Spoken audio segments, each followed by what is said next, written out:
বাড়িতে স্যার চলে এসে। আসেন আসেন। কি ব্যাপার এসব কেন? কেন তুই বুঝতে পারছিস নি? ওই সতীনের মেয়ের বার্থডে পালন করলি, আমার মেয়ের বার্থডে পালন করবে নি? মাহির বার্থডে তো এখন না, এখনো 6 মাস বাকি আছে। তো কি হয়েছে, আবার 6 মাস পরে করবো? তুই এখানে বার্থডে পালন করে এসছিস, এইখানে বার্থডে পালন করতে হবে। কি ব্যাপার, তাই থাকলি যে? এখানে এসে কেক কাটতে হবে। কি হলো যা? Happy birthday to you. আমার গিফট? আমি জানি না মধু যে তুমি আজকে বার্থডে পালন করবা, না হলে আমি নিয়ে আসতু। কোনো ব্যাপার না, তাহলে টাকা দাও, আমি গিফট কিনে নেব।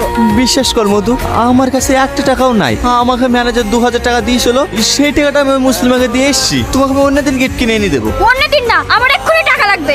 টাকা নাই, গিফট নাই, এখানে হা করে কেক খেতে আসছি। তোর লজ্জা লাগে না? শোন এখান থেকে। আর শোন, কাল 15 তারিখ মনে আছে তো? কাল ডাক্তারখানায় যেতে হবে। টাকা নাই বলে নাকে কাটলে না, কপালে কষ্ট আছে। ঠিক আছে। লাউয়া, তুমি খাও।